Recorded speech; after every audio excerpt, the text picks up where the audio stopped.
Okay, so back with a, short edition of How to Not to TLDR with Ben. And Ben, thanks for joining us. Hi, from TrilbyTV. Before I ask you to tell us about yourself, can we just launch into the product and its 5 elements that I think students should be aware of for being able to be part of the promotion of a great product, because it solves a good solution that needed addressing. So 5 elements. What are the positive aspects of the venture, and maybe introduce us a bit to the product? Sure. So we make TrilbyTV, which is a digital signage product for education. And that really means that we allow teachers and students and those around the school, so other staff, the ability to take contents that they create on their iPads or on their tablets, on their computers, and to share that to the screens that are around the school.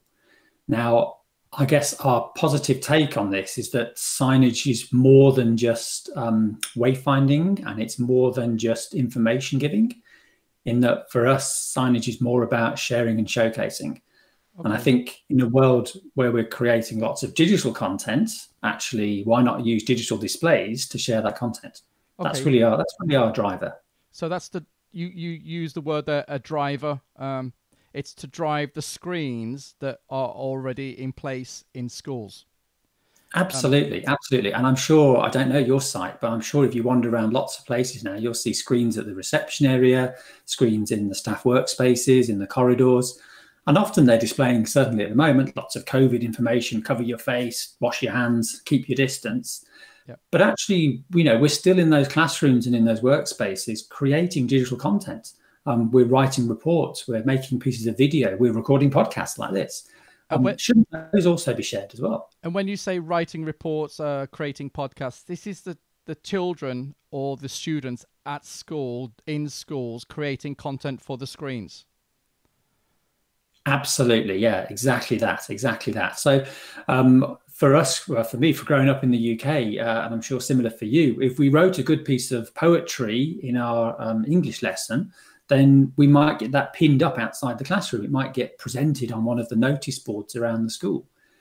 We're still doing that thing. We still have those giant pin boards that sit outside the classrooms, but we're also creating loads of content on our devices. We're using video more than we ever have done in our lives. And so are our students, so are our young people. Yeah. This, if you like, is their digital notice board.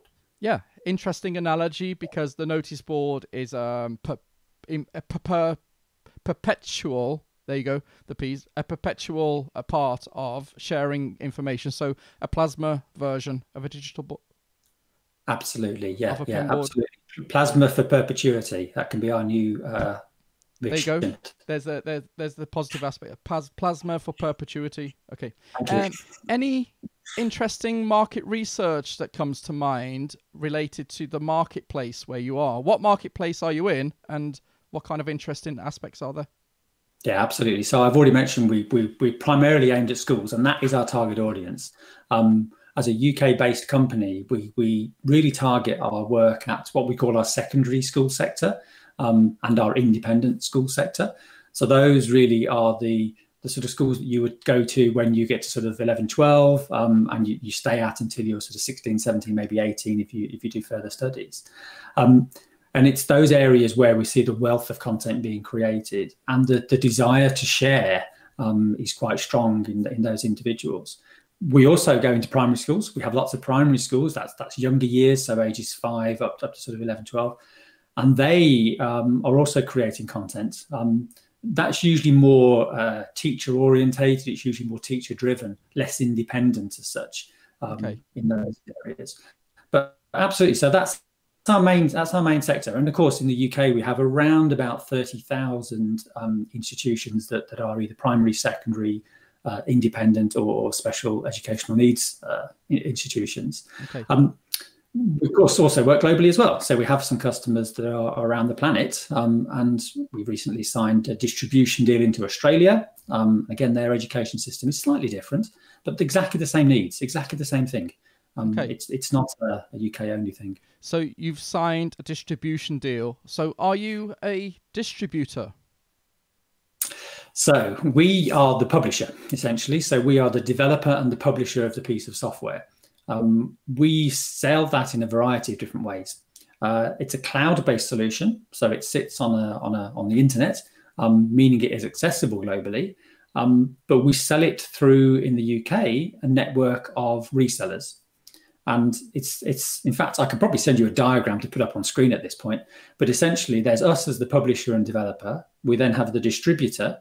We then have resellers, and then we have the end customer. And at each one of those points, the software goes through those, and it also achieves a sort of a markup as well.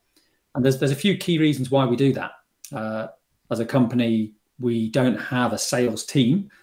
That's why we have the resellers, who in essence are our sales team. So I think that could come under a unique advantage. Quite possibly, yeah. So the chain of distribution. Absolutely, and it's one that's existed for a long time. Again, in your institution, if the administrator or the bursar wants to purchase a laptop, for example, then they won't necessarily ring up Microsoft and say, "Hello, can I have a laptop with Windows on?" They won't necessarily ring up Hewlett Packard. They may do direct, but they'll often go to an intermediary, a company maybe that exists in Paris, who's more local, who has a local team that's able to service them on a more personal level. That tends to be where the resellers fit. So you may work with resellers in different parts of the world, and they have to have a product a high-level product understanding. And do you train people? Yeah, absolutely. And you're right there. So the biggest thing for us is ensuring that those resellers have, we call them talking points. So they have a set of things to be able to talk to the customer around our product. They're able to refer to them as sort of key elements. They might say when they're saying, do you have digital signage? What are you putting onto those screens? How are you managing that digital signage? Those conversations that they might initiate with the customers, that's where our training sits with them. And in essence, what they are attempting to do is to get that customer to either take on a trial or to express some more interest. And at that stage, we then step in and we help them with that process. And so we don't have a fully in-depth knowledge of it, but some, yeah. Who is the customer? Is it a tech department in a school or a teacher? Or the head? Yeah, absolutely. So I already said that we have primary, secondary, SEN and so on. They all have very different purchasing routes. Quite often the technology responsibility in a primary school will fall on a teacher, or it will fall on the head teacher to make those decisions. So in those cases, often it's teaching staff. In a secondary school, you might find that they have an IT person, somebody who is tasked with looking after and managing the IT and the infrastructure. In an independent school, you might actually have a team of IT people where you have 3 or 4 or 5 people who are looking after a multi-site setup, for example, across a few schools. So it's actually different on each level. And that for us has been an interesting challenge marketing-wise, because who do you pitch at? Do you pitch at the head teacher? Do you pitch at the single IT guy? Or do you pitch at the team of people? And have you discovered have you had surprising reactions that you fed back into your marketing and sales pitch?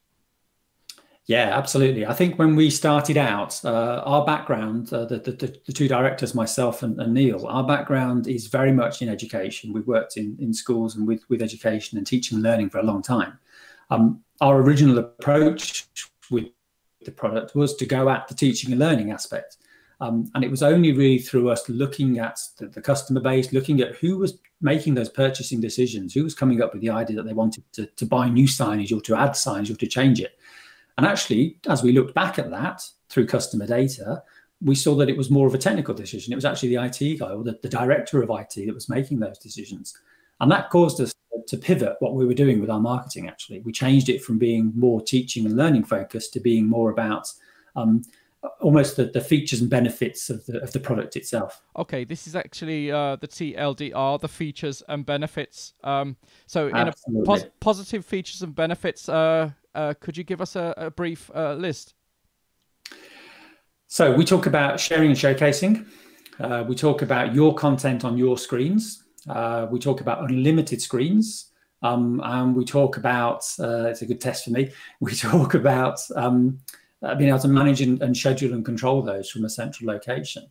All of those things in themselves have a whole list of sort of benefits that come out of those. And I guess a good thing would be to look on our website, because that actually takes each of those headings and gives you a little bit more detail about those. Yeah, to trilbytv.co. tv.co.uk, yeah. Okay. Absolutely. So this is, are you in the growth stage or the maturity stage, do you think, where you're consistently getting sales and the costs are reducing and you're increasing? I mean, profits, you know, we're not talking numbers, but are sales increasing and costs reducing because you understand what you're selling? Absolutely. Yeah, absolutely they are. And actually, all through that process, there's product refinement along the way as well. So yes, absolutely, we're in the growth stage at the moment. You know, as a company, a software company, we're fairly young with this product. As a multimedia production company, we've been around for a long time. But this product, you know, we've really had in the marketplace for around about 4 years now. And actually, you know, the numbers have been steadily growing. It's an interesting one at the moment, selling into education during the pandemic, because that really has moved people's focuses at the moment. However, you know, we've adopted and changed to some of that. So last year was a slower year of growth than we anticipated and we wanted. This year obviously has been off to a slower start as well. What we're not seeing is people saying no to the solution. They're recognizing there's a value and a need to it. But at the moment, actually, it's focusing on the core delivery, if you like, of education to young people. The move to online learning has been the big focus for a lot of IT people. So TrilbyTV, plasma for perpetuity, plasma screens to display and share students' work. It's in a growth stage generally, and you're part of that. You were actually anticipating, you've been anticipating this and never seen it as digital, as separate to the learning experience. Absolutely, yeah, you're quite right. For us, it's part of the process. I often say when I'm talking to people, you know, if we write a piece of poetry, it is to be performed. If we paint a picture, it is to be looked at. If we create a piece of digital work, why do we leave it on our device? Why is it not able to escape the device and to be shared and showcased, celebrated, critiqued, explored, like it should be? We lock away too much of this stuff in a cloud that then doesn't get seen again. Yes. Actually, let's be creative and let's share and showcase that. So yeah, absolutely. You touch on cloud there, and I asked one of the students if they would pose a question, or some of the students, and we have one here. How do you stand out from Google Drive? How does TrilbyTV stand out from Google Drive? Curious. Yeah, really good question. And of course, I guess there's a few different ways of looking at this.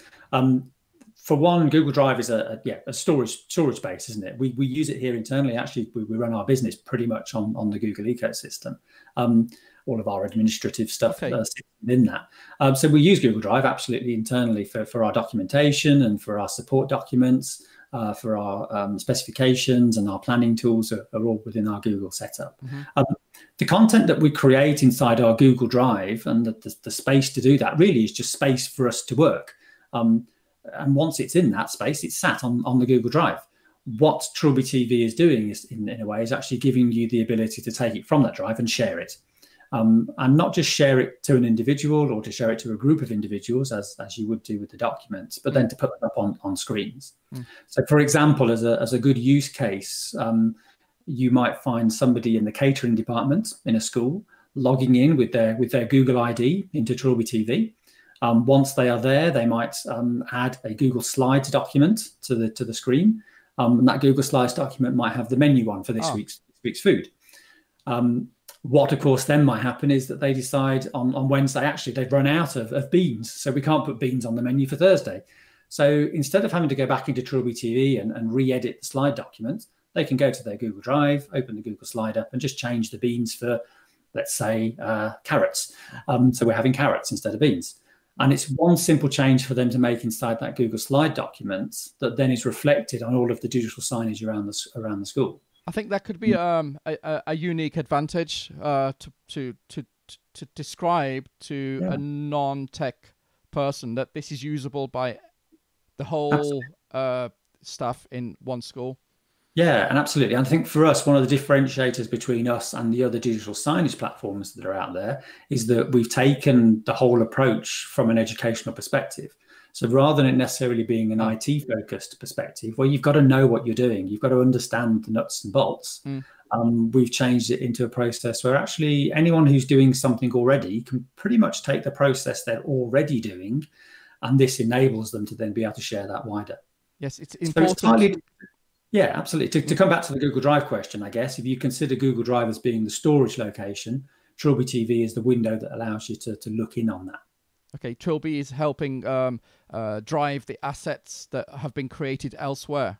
Absolutely. Yeah, absolutely. Yeah, absolutely. We tend not to think of people creating assets inside TrilbyTV.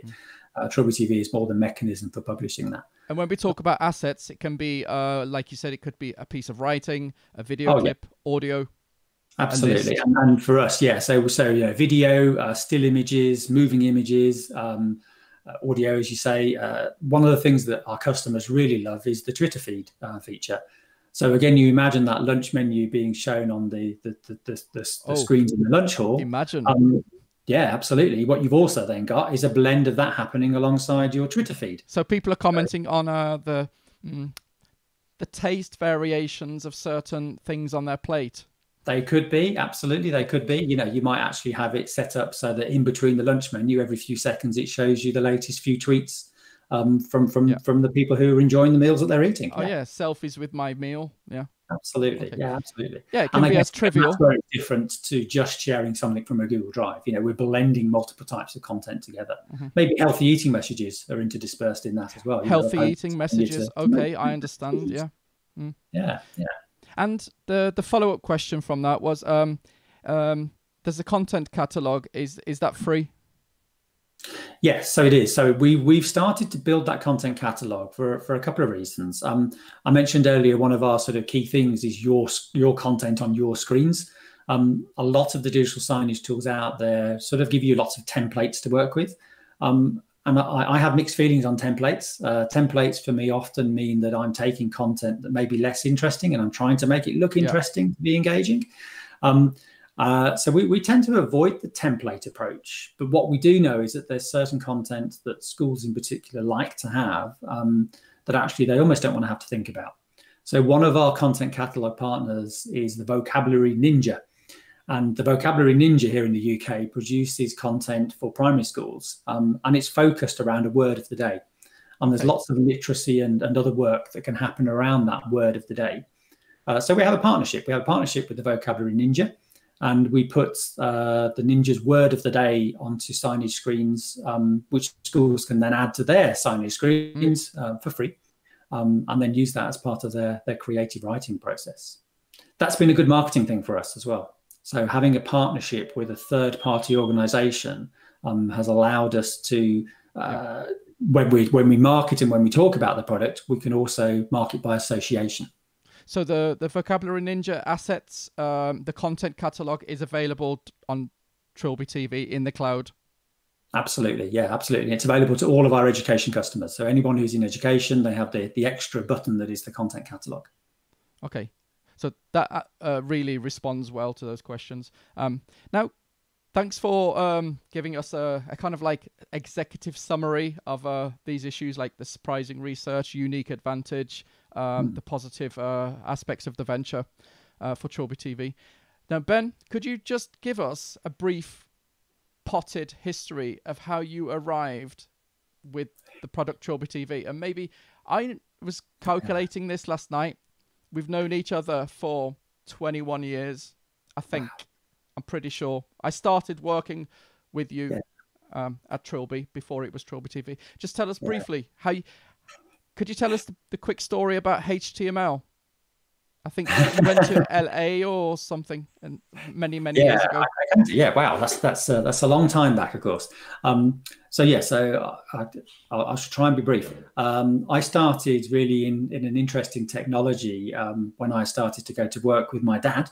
So my dad used to work in a company, and they bought a computer. They bought one of the very first Apple Macs, and a printer at the time.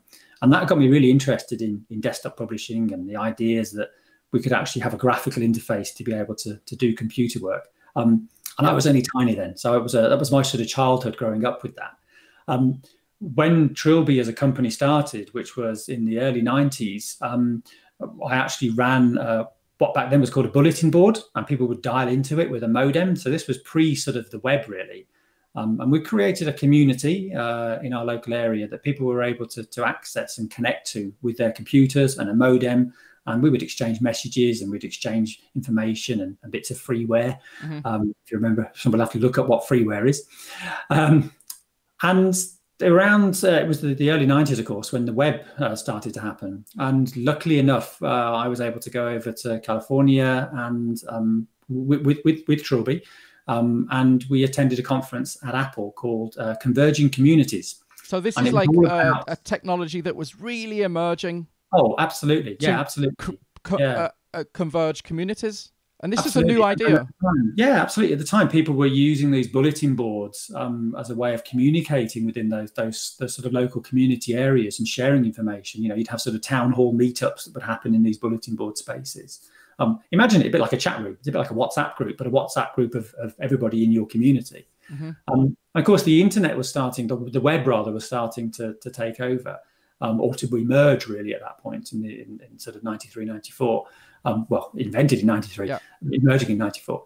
And actually that conference talked a lot about how we might transition from this dial-up approach to actually having this globally connected community. So moving from very much a local level to a global level. So dial-up is very much before Wi-Fi, before high broadband networks. Any of this, yeah, absolutely. And it would literally, I mean, interestingly, it's all using the very same technology that we use today, just at a lot slower speeds and a lot more of a process to be able to get online. It'd be a really interesting one to play your students the modem dial-up noise and see if they recognize what that is. But absolutely, and that course, while we were in California, actually we started exploring, well, what is this? What is this web thing? Yes. And we managed to go to a few locations where people were experimenting with early stages of the web, where they'd set up a web server in their dining room, in the sort of back room of a house in San Francisco. And it was incredible to see how this technology was being accessed from all over the world. And you started to then work directly with schools? Yeah, absolutely. Yeah, absolutely. So for us, it's always been about connections, and it's making connectivity has always been key. I'm a true believer personally, and my dad was a true believer personally. And actually, the more that we talk and communicate with each other, the more we understand each other, and the more equity and diversity that exposes us to. And I still believe that now. And actually, that's the good driver for why using these tools that we have now for communication, doing things like this, is such an important part of our planet. So exploring some of that early on was fascinating. We did some very early work in the Midlands region here in the UK, where schools were being wired up to the internet. And in the late 90s, 97, 98, we produced a few online tools where young people, kids essentially, were connecting with each other, having conversations, having discussions, and collaboratively working to produce online materials. Back then, we were creating a magazine essentially online. They all collaboratively contributed. The age of these children, I'm just thinking, they'll probably be approaching 35, 40 now. Yeah, quite probably. Yeah, absolutely. Yeah. Being exposed to the internet for the first time and the converging and community aspects of it. Absolutely, yeah. The idea that a students that living in, even if it might only be sort of 8 miles down the road from somewhere else, but the fact that they were able to communicate with each other was a massive thing. It seems crazy thinking that now, but absolutely back then it was a big thing to do. Okay. Do you think policy has changed in schools to allow something like TrilbyTV to be an part of the basic setup? Yeah, I do think that generally that shift is still happening. And it's very interesting for us as a company, as a technology company, to be reaching ahead and reaching for the future. We've always got to be at that sort of bleeding edge, or that sort of that cutting edge of things happening. But we often have to remind ourselves, actually, that things in education and certainly from a policy decision take time to do. So actually, we have to rewind that stuff sometimes. Sometimes we have to pull ourselves back and say, hang on a minute, we might need to just not be as aspirational with that approach. We can certainly code it in, but let's not be surprised if people don't quite use it in the way we expect them to at the moment. Yes. And that's really waiting for policy to catch up. And it's really waiting for the people who are enacting those policies to catch up too. Now, this might be an unfair question. You hinted that you are a technology company. Are you a technology company or a content provider? Because this changes the legal status, I suppose.